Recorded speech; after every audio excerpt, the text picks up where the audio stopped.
Olá, queridos irmãos, queridos alunos do curso Sabedoria Prática para a Vida. Aqui quem vos fala novamente é o pastor Ronaldo Guedes Bezerra, da Igreja Evangélica Avivamento Bíblico, no bairro do Tucuruvi, zona norte de São Paulo. Muito bem, essa é a nossa aula número 8. E hoje nós vamos aqui, com a permissão de Deus, estudar o capítulo 7 do livro de Provérbios. Ok, meus queridos? Muito bem. Bom, gente, o capítulo 7, vamos dizer assim, ele completa uma sequência de 3 capítulos, nos quais aqui o autor do livro de Provérbios fala ou adverte contra a mulher adúltera, né, contra o perigo dos pecados de natureza sexual, né? Então, isso é falado no capítulo 5, né? No capítulo 6, que foi o capítulo que nós estudamos na aula passada, se falou em relação à questão de servir de fiador, se falou da questão da preguiça, né, de outros temas, mas também se falou, né, dessa advertência contra a mulher adúltera. E o capítulo 7 ele continua nesse tema, né? Tanto que a Bíblia que eu estou usando aqui, a Almeida atualizada, ela traz aqui, né, como título do capítulo 7, traz o seguinte título: Mais advertências contra a mulher adúltera, né? Depois, lá no capítulo 9, né, ainda vai se falar, vai se dedicar aí em torno de 6 versículos para se falar sobre esse tema novamente. Então veja como esse tema é um tema que é repetido aqui, principalmente no início do livro de Provérbios, né? Depois surgirão outros temas ao longo do estudo do livro de Provérbios, mas aqui no início, ali até o capítulo 9, esse tema aparece várias vezes e, como eu tenho dito, né, gente, quando você tem a repetição, o que é que a repetição quer trazer? Quer trazer ênfase, né? Quer dizer que é um assunto importante. Se a Bíblia, se a palavra de Deus traz esse assunto, né, em praticamente 4 capítulos aqui do livro de Provérbios, no seu início, sendo que alguns capítulos, não é, como esse capítulo 7, é o capítulo inteiro só para tratar desse assunto. Então é porque esse assunto é um assunto importante, né? Eu sei que para quem está ouvindo, talvez possa ficar um pouco repetitivo, mas eu não posso, né, me desviar aqui do que a Bíblia está propondo para a gente. Então a gente está seguindo a sequência dos capítulos, a gente está seguindo a sequência dos temas e até mesmo a repetição dos temas que o próprio texto bíblico traz para a gente. Então eu quero te desafiar a ouvir essa aula com bastante atenção, é muito interessante, tem detalhes novos aqui que a gente vai abordar, não é? E que você não desanime, não desista, não é, de fazer esse curso, Sabedoria Prática para a Vida, esse curso no livro de Provérbios, porque mais adiante vão surgir muitos outros temas, não é? Que são temas bem práticos para o nosso dia a dia. Então, por isso nós demos esse título, né? Sabedoria Prática para a Vida, é uma sabedoria prática para o dia a dia. Então, à frente vão surgir outros temas importantes, mas aprove ao Senhor, né, quando inspirou o autor bíblico, a colocar esses textos aqui, esse assunto, né, assim, logo de cara, para que fique bem gravado na cabeça das pessoas, ou seja, essa questão da moralidade, da sexualidade, ela precisa ser vivida de acordo com o padrão de Deus, para que as outras áreas da vida da pessoa também estejam em ordem, né? Então essa é uma área extremamente importante. Muito bem, gente. Então, veja, eu vou aqui citar já o Derek Kidner, né? Eu estou usando esse comentário. Também hoje eu vou novamente usar o Novo Comentário Bíblico do Antigo Testamento. E o Kidner, ele já começa dizendo o seguinte, que o argumento do capítulo 7 é semelhante ao do capítulo 6, do versículo 20 ao 35, né? Porque, como eu disse, o capítulo 6, né, na aula passada, falamos sobre a questão de servir de fiador, contra a preguiça, advertência contra a maldade, mas termina o capítulo 6, do versículo 20 ao 35, praticamente metade do capítulo 6, trazendo essa advertência contra a mulher adúltera. E o capítulo 7, ele praticamente continua isso. Então, o Derek Kidner, ele diz aqui que o argumento do capítulo 7 é semelhante ao do capítulo 6, do verso 20 ao 35, né? Só que, aqui no capítulo 7, esse argumento ele é apresentado dramaticamente e não em generalizações. Então, o que ele está querendo dizer com isso? Que aqui no capítulo 7, esse argumento, né, contra a mulher adúltera, ele é apresentado dramaticamente, ou seja, ele é apresentado em forma de drama, né? O autor aqui ele vai imaginar uma situação hipotética, né, como se fosse um drama, né? Como se fosse uma peça teatral, assim, né? Ele vai imaginar ou ele vai descrever uma situação dramatizada, a gente vai ver aqui daqui a pouco, né? E então a gente tem o argumento aqui no capítulo 7 sendo apresentado dramaticamente, não apenas de forma generalizada, não em generalizações, tá? Então vamos lá. O texto começa com um prólogo, tá? Uma espécie de uma introdução. Então, do versículo 1 ao 5, nós vamos ter o prólogo, né? Ou a introdução. Então vamos ler aqui, gente. Você vai ver que esses primeiros 5 versículos, eles são muito parecidos com outros versículos, não é? Que introduzem os capítulos de Provérbios, esses primeiros capítulos, não é? Que é aquele texto onde a gente tem um pai, né? Como que um pai falando com o seu filho, um pai advertindo o seu filho, né?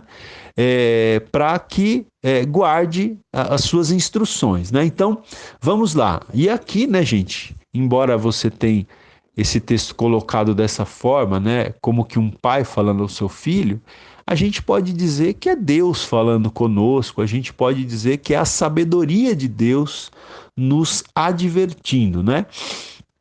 Então eu vou ler aqui o texto na Almeida Revista Atualizada. Diz assim: Filho meu, guarda as minhas palavras e conserva dentro de ti os meus mandamentos.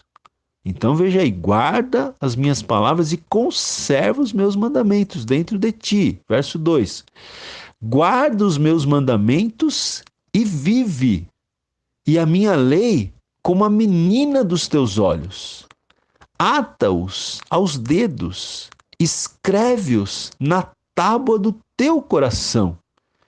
Dize à sabedoria: tu és minha irmã, e ao entendimento chama teu parente, para te guardarem da mulher alheia, da estranha que lisonjeia com palavras, né? Então vamos analisar aqui.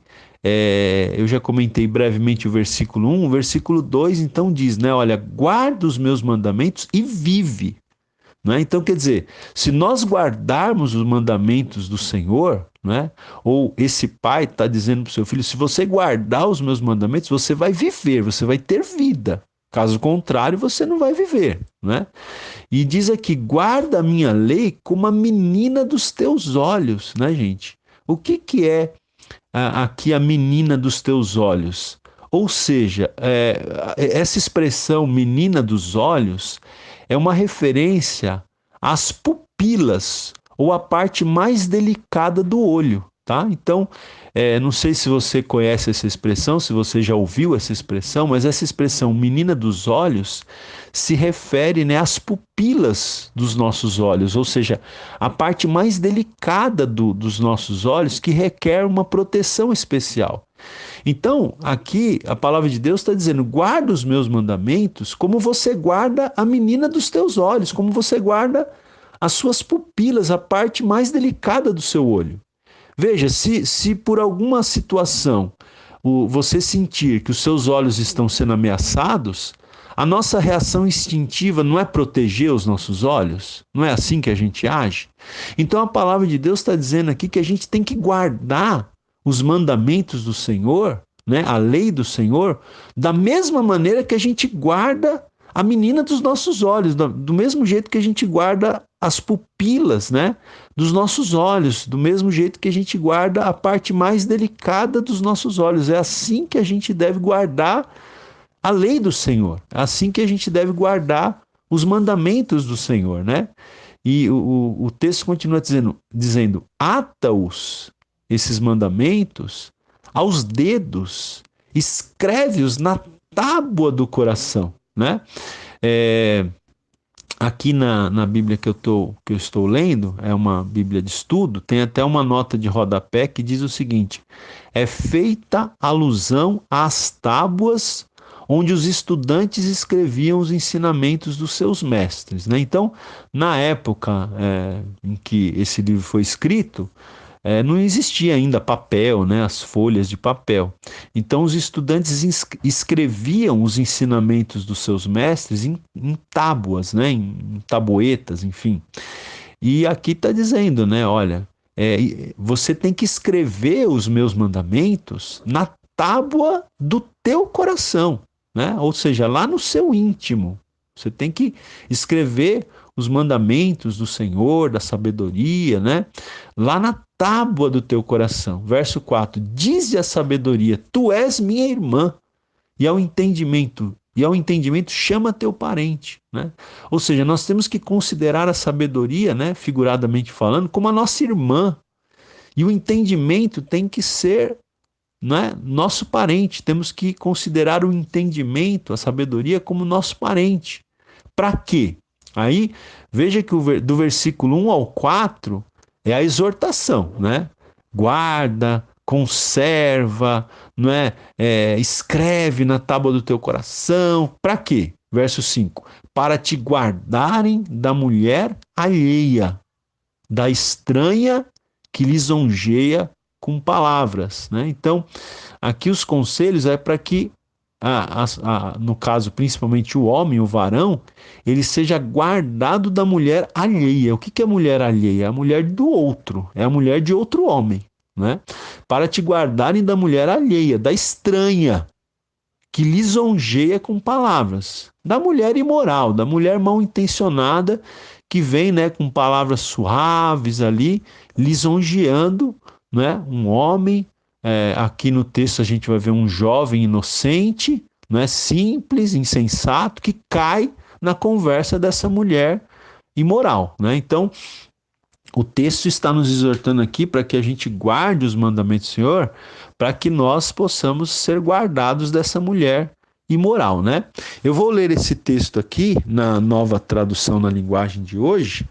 Diz assim, olha: filho, lembre do que eu digo e nunca esqueça os meus conselhos.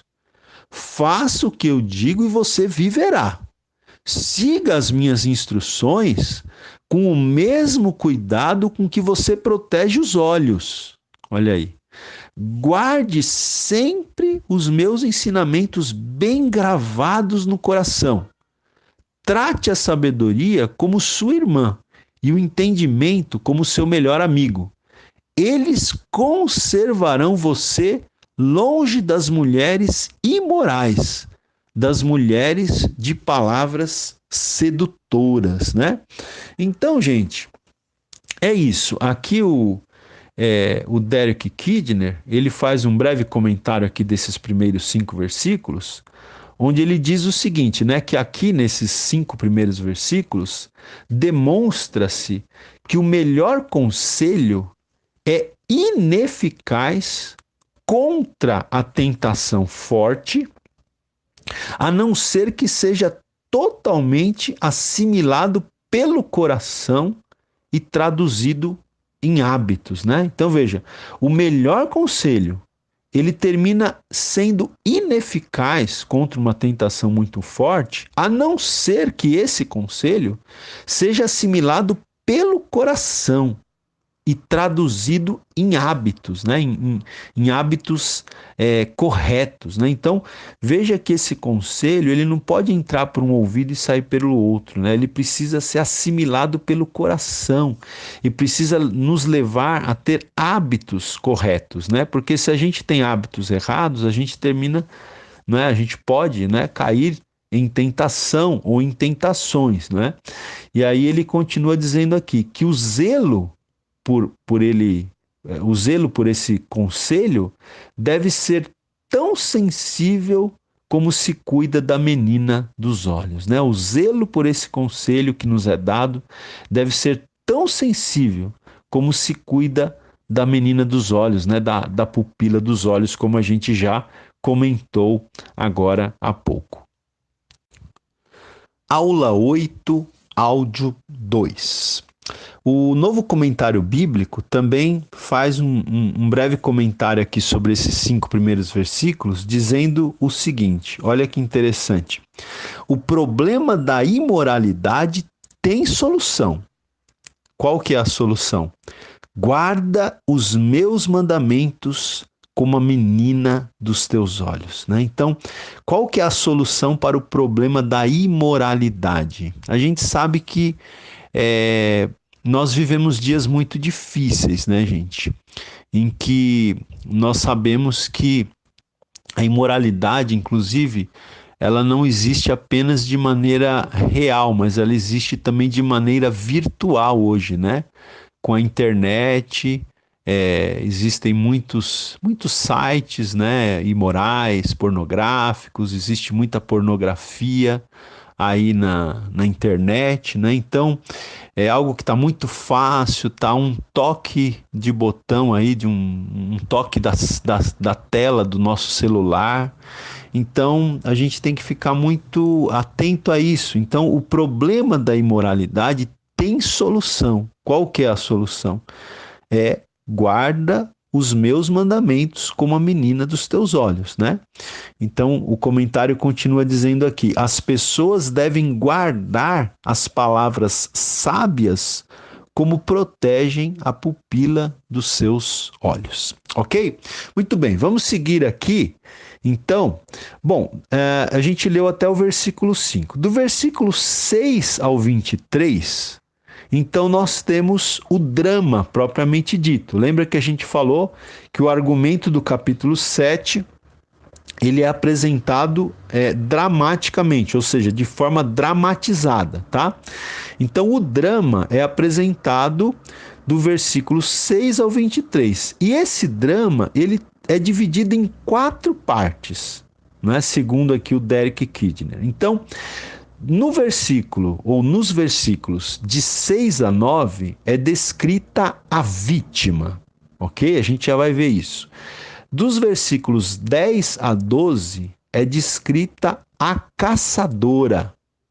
Do versículo, ou dos versículos 13 ao 21, é descrito aqui no texto as táticas que essa caçadora, né, que essa mulher alheia, que essa mulher imoral usa. E os versículos 22 e 23 mostram, infelizmente, a vítima caindo na armadilha, né? Então vamos por partes, então. Vamos começar aqui falando sobre a vítima. Olha, a vítima está descrita nos versículos 6 a 9. Então, veja, o autor bíblico, né, está dizendo, ou aquele pai que está exortando o filho, está dizendo o seguinte, olha, verso 6. Porque da janela da minha casa, por minhas grades, olhando eu, vi entre os simples descobri entre os jovens um que era carente de juízo, que ia e vinha pela rua, junto à esquina da mulher estranha, e seguia o caminho da sua casa, à tarde do dia, no crepúsculo, na escuridão da noite, nas trevas. Né? Então veja, o texto bíblico diz aqui então, né, que esse narrador, esse pai, ele estava observando da janela da casa dele, ele estava olhando ali por entre as grades da casa dele e ele viu alguns jovens, né? E entre esses jovens, né? Entre esses jovens simples, ou seja, entre esses jovens sem sensatez, né? Ou seja, entre esses jovens insensatos, essa pessoa percebeu um jovem especificamente, que era carente de juízo, que não tinha juízo. E diz aqui no versículo 8 que esse jovem, ele ia e vinha pela rua junto à esquina da mulher estranha e seguia o caminho da sua casa, né? Quer dizer, que esse jovem simples, carente de juízo, ele ficava rondando ali a casa daquela mulher estranha, daquela mulher oferecida, daquela mulher sem pudor, daquela mulher imoral. Ele ficava ali rondando a casa dela, né? Seguia o caminho da casa dela. E em que horário ele fazia isso? Segundo esse narrador estava observando, ele fazia isso na parte da tarde, no crepúsculo, né? Quer dizer, no final da tarde, na escuridão da noite, nas trevas, né? Eu vou ler esse trecho aqui na linguagem de hoje, né, para a gente ampliar aqui o nosso entendimento. Veja, versículos 6 ao 9, olha. Uma vez eu estava olhando pela janela da minha casa e vi vários rapazes sem experiência, mas notei que um deles era mesmo sem juízo. Esse rapaz estava andando pela rua, perto da esquina onde morava uma certa mulher. Ele passava por perto da casa dela, ao anoitecer, quando já estava escuro, né? Então, essa daí é a vítima, gente. Até o Derek Kidner, ele descreve a vítima aqui da seguinte maneira: jovem, inexperiente, irrefletido, né? Então, se trata de um jovem simples, sem juízo, inexperiente, irrefletido, ou seja, que não faz reflexões, né?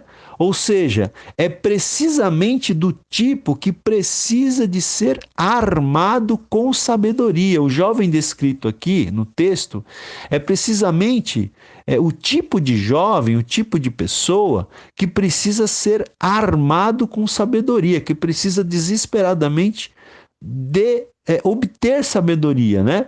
E diz aqui Derek Kidner, esse jovem ele vai se desgarrando para a tentação, não é? E ele conclui essa parte dizendo: se esse jovem anda sem alvo, sua tentadora, que vai aparecer na história já, sua tentadora sabe o que quer, né? Então veja, se esse jovem anda sem alvo, a sua tentadora sabe bem o que quer, né? Então é assim, né, gente? Nós temos muitos jovens hoje que estão assim sem alvo, né? Por isso que é muito importante os pais, né, ficarem bem atentos aos seus filhos, adolescentes, aos seus filhos que estão aí entrando na juventude, né, saindo da adolescência, entrando na juventude. É muito importante que os pais estejam atentos e alertas para que esses filhos estejam sempre ocupados, não é? Sempre ocupados, estudando, né? Se possível, trabalhando, né? Uma coisa que particularmente eu e a minha esposa, a gente tem procurado fazer, né, com os nossos filhos. Temos 3 filhos, uma filha de 24 anos, um filho de 19 e um de 12, né?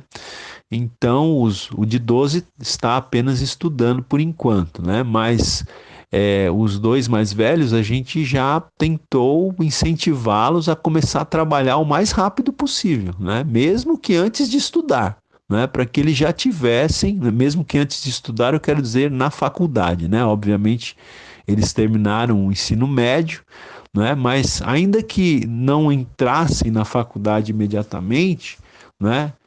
Embora minha filha entrou praticamente imediatamente, meu filho demorou um pouquinho mais, não é? Mas enfim, mas já começaram a trabalhar para ocupar a mente, para ficar, não é, bem focados em algo produtivo, né? Então, a gente vê hoje muitos pais super protegendo seus filhos, não querem que os filhos trabalhem, né? Às vezes o filho tem 20, tem 22, 24, 25 anos e o pai e a mãe tá protegendo. Não, vai estudar primeiro, né? E aquela pessoa, né? Às vezes, principalmente para o homem, isso é muito prejudicial, cresce super protegido, não amadurece, não sai para o mundo, não tem experiências né, com pessoas, com chefes, com gerentes, enfim, e isso não é bom, né? Então, veja, aqui eu achei interessante essa frase. Se o jovem, né, ele anda sem alvo, a sua tentadora sabe bem o que quer, né? Então o que a gente não pode deixar é os nossos filhos sem alvo, sem objetivo na vida. Eles precisam ter um foco, precisam ter um objetivo, né? Terminou o ensino médio, começa a trabalhar, né? Já veja as possibilidades de o quanto antes fazer uma faculdade, enfim, estar focado, né? Também é importante que a gente procure, na medida do possível, incentivar os nossos filhos a estarem envolvidos na igreja, nos trabalhos da igreja, nas programações da igreja, né, gente? A gente não pode deixar os nossos filhos até uma certa idade, a gente não pode deixar os nossos filhos decidirem se eles querem ou não participar. Nós temos que incentivá-los, até mesmo de uma certa forma, dependendo da idade, né? Levá-los realmente a participar, né? Para que eles estejam sempre focados, com as suas mentes ocupadas com aquilo que é bom, com aquilo que é produtivo, né? Então eu achei bem interessante essa frase aqui. Se ele, o jovem, anda sem alvo, a sua tentadora sabe bem o que quer, né? Sabe o que quer, diz aqui o Derek Kidner. Não. Ok, vamos falar então agora sobre a caçadora, né? Então, nesse drama aqui, ó, veja que é um drama, né? É como se fosse um drama teatral aqui. Você já tem um primeiro personagem, é o jovem, é a vítima, é o jovem insensato, é inexperiente, né? É uma pessoa que está ali, muitas vezes carecendo de juízo.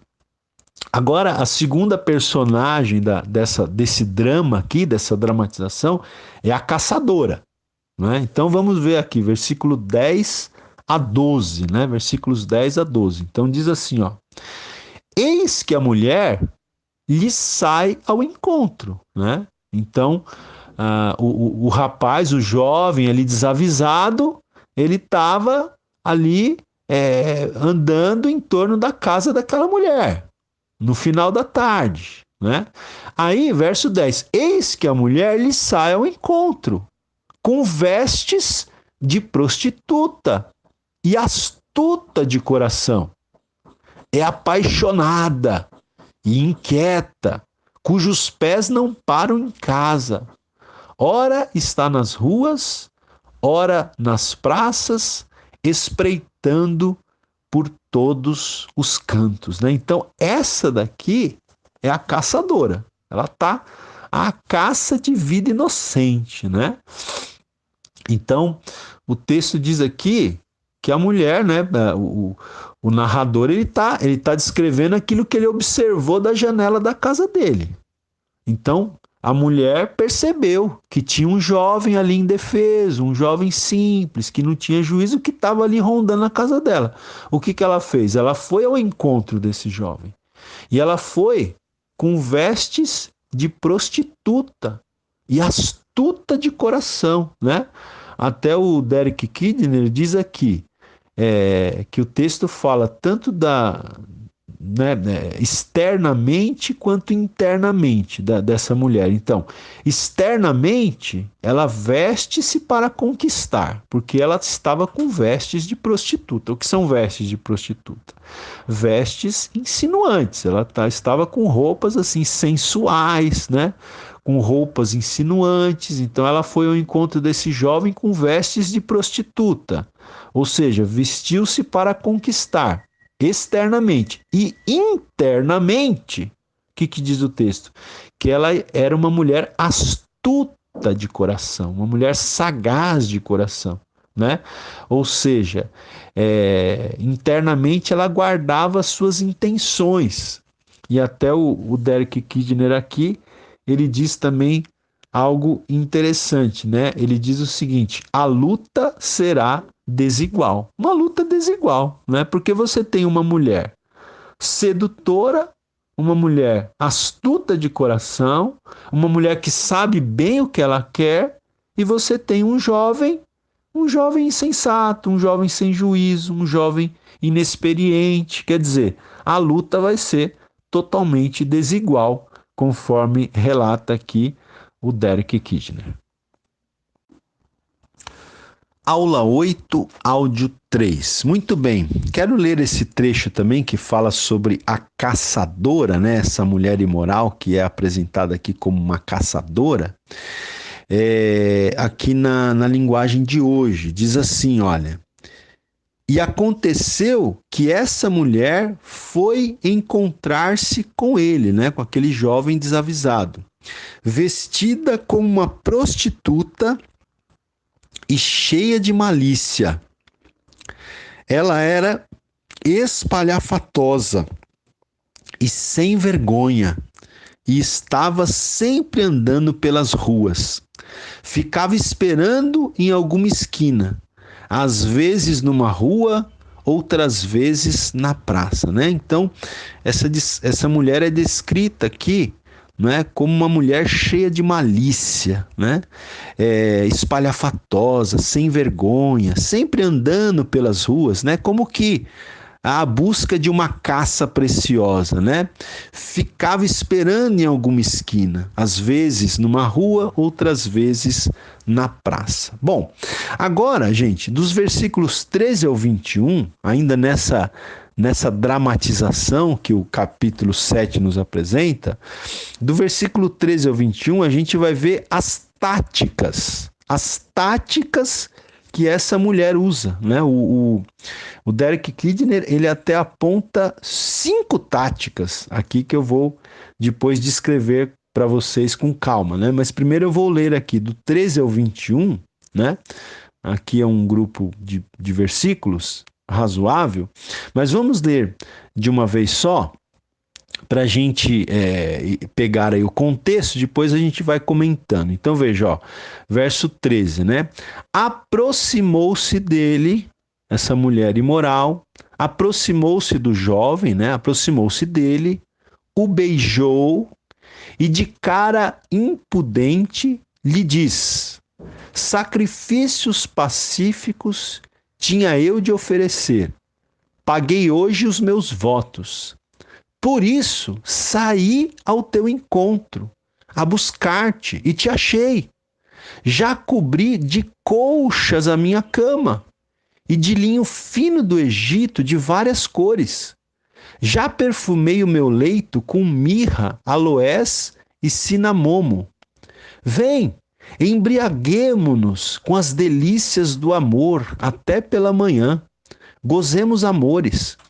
Porque o meu marido não está em casa, saiu de viagem para longe, levou consigo um sactel de dinheiro, só por volta da lua cheia ele tornará para casa.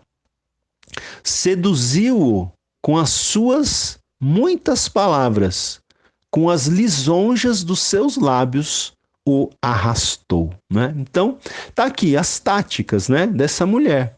Então, versículo 13 diz que ela se aproximou do jovem inexperiente, ela se aproximou dele e o que ela fez? O beijou, né? e de cara impudente, diz aqui nessa tradução mais tradicional, diz ao rapaz: sacrifícios pacíficos tinha eu de oferecer, paguei hoje os meus votos. Eu vou ler esses dois versículos, 13 e 14, na linguagem de hoje, e depois eu vou explicar. Então diz aqui: ela chegou perto do rapaz e o abraçou e beijou.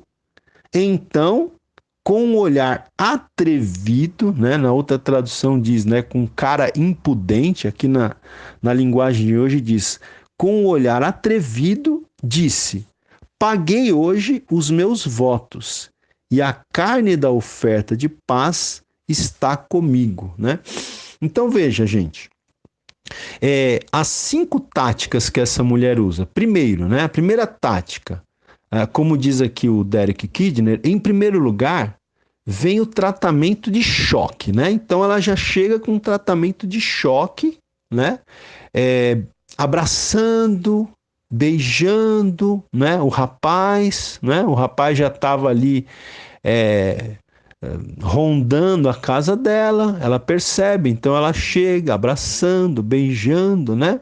Então essa é a primeira tática, o tratamento de choque, segundo o Derek Kidner. E a segunda tática, ela usa uma história circunstancial, né? Por quê? Ela diz pro rapaz, né, com uma cara maliciosa, que um olhar atrevido, ela diz pro rapaz o quê? Né? Que ela tinha sacrifícios pacíficos a oferecer e que naquele dia ela tinha pago os seus votos. O que significa isso aqui, gente? Isso aqui significa o seguinte, né? Veja, a mulher, ela havia oferecido uma oferta de paz, ou uma oferta pacífica, segundo os costumes dos judeus, né? Existiam vários tipos de ofertas que eles apresentavam a Deus, e essa mulher aqui, ela tem uma cara de pau de misturar questões ou coisas sagradas com coisas profanas. Então ela fala de uma oferta, né, religiosa, vamos dizer assim, que ela tinha feito a Deus, né? A mulher havia oferecido a oferta de paz ou oferta pacífica, cabendo-lhe parte da carne, que devia ser comida no mesmo dia, né, em um banquete familiar, tá? Então, quando se oferecia essa oferta, né, essa oferta pacífica, esses sacrifícios pacíficos, uma parte da carne desse sacrifício ficava com a família para ser comida, né, pela família. Só que tinha que ser comido no mesmo dia, senão a carne terminava se estragando, né? Naquele tempo não tinha congelador, não tinha geladeira, não tinha refrigerador.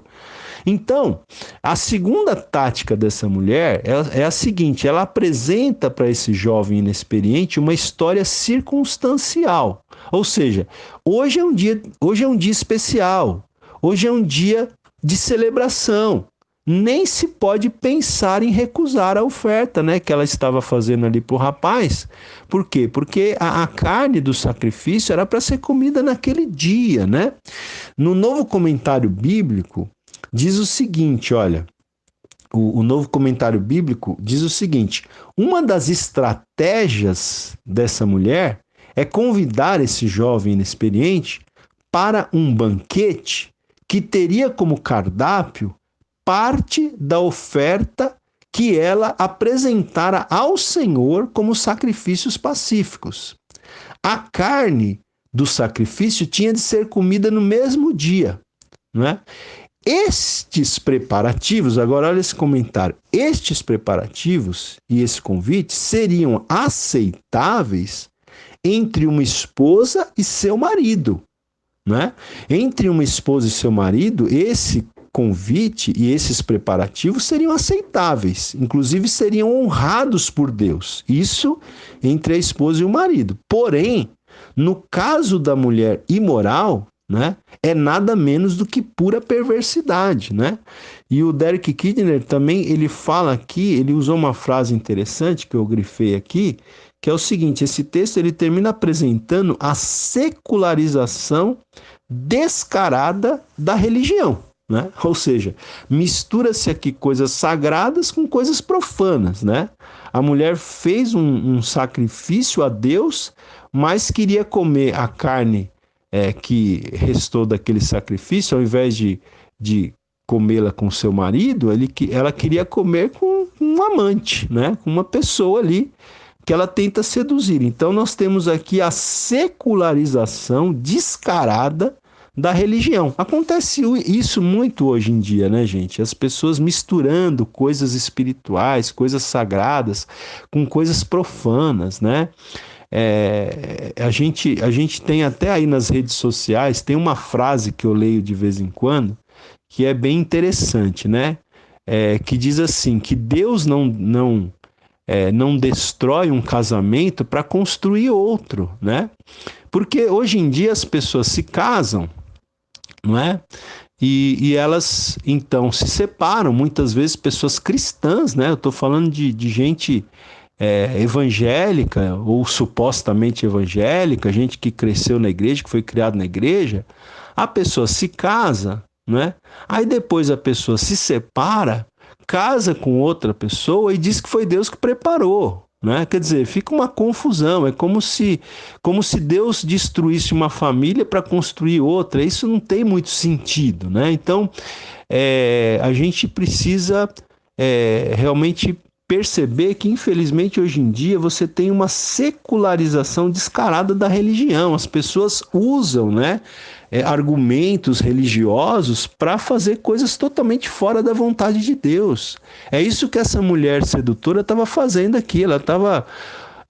eu penso que a gente pode dizer isso, que ela estava usando argumentos religiosos para seduzir um rapaz, para cometer um pecado sexual aqui, né? É uma coisa realmente gravíssima, né? Então, quais são as táticas, né? Como eu disse, a primeira tática é o tratamento de choque.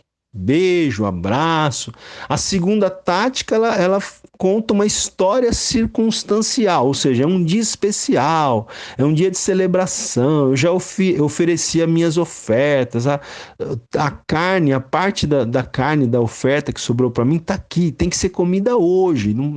Você não pode recusar esse convite. É como se ela estivesse dizendo isso para o rapaz. Você não pode recusar esse convite, né?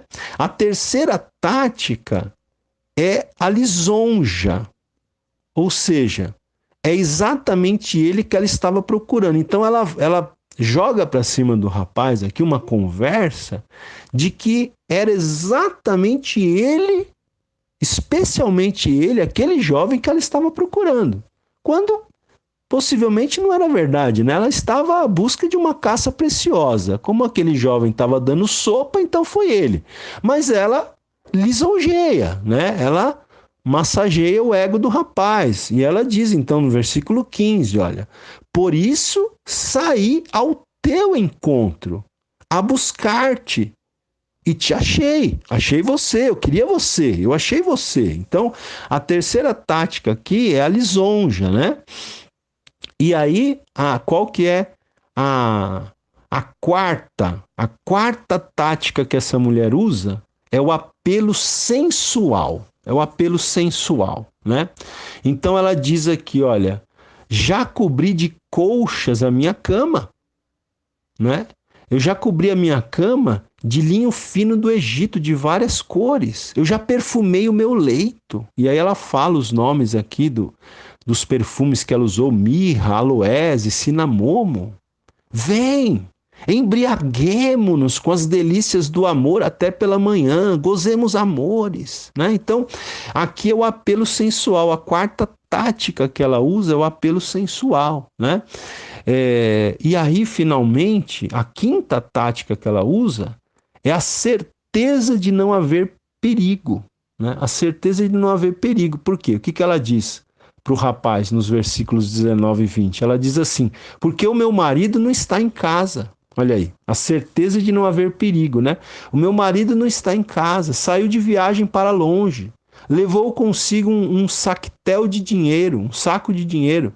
Só por volta da lua cheia ele tornará para casa, né? Então, gente, veja, era uma mulher casada, né? Mas uma mulher imoral, que estava ali seduzindo um jovem inexperiente. Estava dizendo, olha, não tem perigo, você pode vir se deitar comigo, não tem perigo nenhum, meu marido não está em casa, ele vai demorar para voltar, né?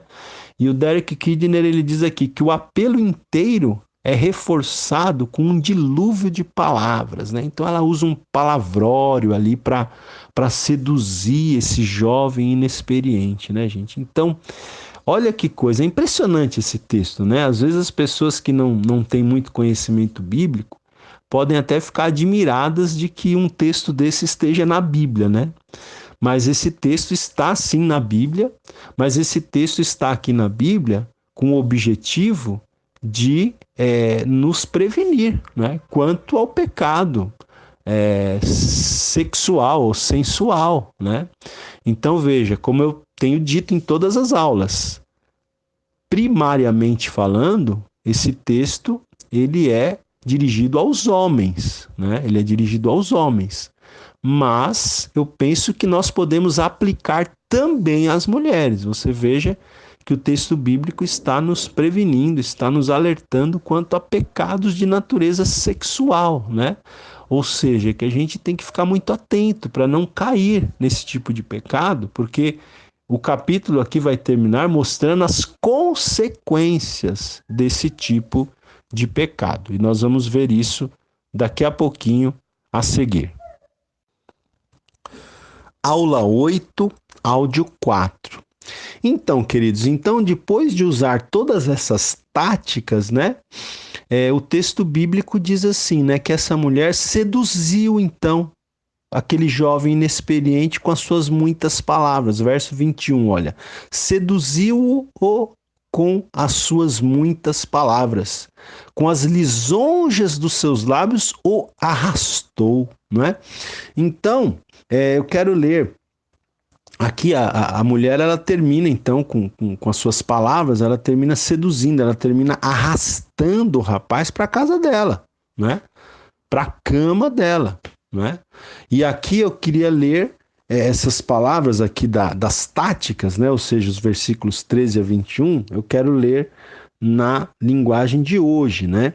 Então, diz o seguinte, olha, ela chegou perto do rapaz e o abraçou e beijou. Então, com um olhar atrevido, disse: paguei hoje os meus votos, e a carne da oferta de paz está comigo. Por isso, saí procurando você. Eu queria encontrá-lo, e você está aqui. Já forrei a minha cama com lençóis de linho colorido do Egito.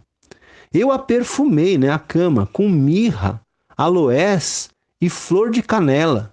Venha, vamos amar a noite toda. Passemos momentos felizes nos braços um do outro. O meu marido não está em casa, ele foi fazer uma longa viagem. Levou bastante dinheiro e só voltará daqui a alguns dias. Assim, ela o tentou com seus encantos e ele caiu na conversa. Olha, esse versículo 21 é interessante, né? Nesse drama, como se fosse uma peça teatral aqui. Então a mulher, ela tentou aquele jovem inexperiente com seus encantos e ele caiu na conversa dela. Aqui é que está o problema, né? Porque aí vai ter consequências tristes. Ele caiu na conversa. Então, muito cuidado com os encantos, né, das mulheres alheias. Muito cuidado para não cairmos na sua conversa, principalmente nós homens, você homem, eu também. Todos nós temos que estar vigilantes, né, para não cairmos aqui. E aí, então, os versículos 22 e 23 vão falar da queda, né, desse rapaz. Então, versículo 22 diz assim: e ele, o jovem inexperiente, e ele, num instante, a segue, como o boi que vai ao matadouro, como o servo que corre para a rede, até que a flecha lhe atravesse o coração, como a ave que se apressa para o laço, sem saber que isto lhe custará a vida. Então, gente, veja, é muito interessante aqui esse texto, que diz, né, que o rapaz, ele num instante, ele termina seguindo aquela mulher. o Derek Kidner, ele diz assim, essa expressão num instante pinta vividamente a repentina entrega de si mesmo depois da indecisão. Então o rapaz pode até ter ficado por algum momento indeciso, mas ele termina se entregando, né? Entregando a si mesmo, né? E, gente, diz aqui que ele vai para a casa daquela mulher como o boi que vai ao matadouro, né? Veja, o boi, quando ele vai ao matadouro, né? Quando ele vai ser morto para que a carne dele seja vendida num açougue, né? Esse boi, coitado, né? Ele nem sabe o que está para acontecer, porque ele não tem ciência de que ele está indo para o matadouro, né? Ele está indo para o matadouro sem saber que ele está indo para a morte. Então a mesma coisa esse rapaz aqui, ele está indo para a casa dessa mulher imoral, como o boi está indo para o matadouro, ele está indo sem saber que ele está indo para a morte. É isso aqui que o texto está querendo dizer, né? É como o servo, né? O servo aqui é um animal, né? Como o servo que corre para a rede, né? Como um animal que está correndo para a rede, para a armadilha e nem está se dando conta. Diz o texto, até que a flecha lhe atravesse o coração. O que significa uma flecha atravessar o coração? É morte, né? É como a ave que se apressa para o laço. Ele está indo para a casa daquela mulher como uma ave que está indo para o laço, que vai ser apanhada num laço. E sem saber, diz o texto aqui, que isto lhe custará a vida, né? Essa escolha que esse jovem está fazendo vai custar a vida dele, né? O Derek Kidner diz aqui que o versículo 23 se refere ao animal que de nada suspeita, e a ave, né, que também de nada suspeita. Aí diz aqui, é claro que um fim semelhante aguarda o adúltero, tá? Um fim semelhante aguarda o adúltero, um fim semelhante ao boi que está indo ao matadouro, né? A ave que está indo para o laço, sem suspeitar do que está para acontecer, né? O novo comentário da Bíblia, ele diz o seguinte, este trecho emprega várias metáforas desfavoráveis para descrever como um jovem tolo recai na imoralidade, né? Então esse trecho emprega várias metáforas para descrever como um jovem tolo, insensato, termina caindo na imoralidade. A ideia é de que o jovem não tem noção do seu destino, né? E é isso mesmo, né? O jovem não tem noção, ele está indo como o boi está indo para o matador, ele está indo também para a morte. Ele é tão insensato que nem tem noção de sua insensatez, né? Então, é isso, queridos. Muito bem, eu vou ler esse trecho aqui também na linguagem de hoje. Olha, diz assim, e num instante, lá foi ele com ela, como um boi que vai para o matadouro, como um animal que corre para a armadilha, onde uma flecha atravessará o seu coração. Era como um pássaro que entra num alçapão, sem saber que a sua vida está em perigo. Muito bem, e aí então, gente, a gente chega à parte final do capítulo 7, que é o epílogo, né? Que diz o seguinte, olha, então fechando o capítulo, né? Então, aquele pai, aquele narrador que viu essa cena, que descreveu dramaticamente, como se fosse uma peça teatral, descreve essa cena, então o pai volta a exortar o filho, versículo 24. Agora, pois, filho, dá-me ouvidos e se atento, né? Ou seja atento às palavras da minha boca. Não se desvie o teu coração para os caminhos dela e não andes perdido nas suas veredas, porque a muitos feriu e derribou, e são muitos os que por ela foram mortos. A sua casa é caminho para a sepultura e desce para as câmaras da morte, né? Vou ler aqui esse texto na linguagem de hoje, olha. Agora, meu filho, escute, preste atenção no que vou dizer. Não deixe que uma mulher como essa ganhe o seu coração. Não ande atrás dela, pois ela tem sido a desgraça de muitos homens e tem causado a morte de tantos que nem dá para contar. Se você for à casa dessa mulher, estará caminhando para o mundo dos mortos pelo caminho mais curto, né? E eu quero encerrar aqui lendo os comentários aqui, né? O Derek Kidner, ele diz o seguinte, ele tem um comentário muito interessante aqui quanto a esses últimos versículos. Ele fala assim: depois de prestarmos atenção ao jovem, ficamos alertas quanto à possibilidade de nós mesmos desempenharmos aquele papel.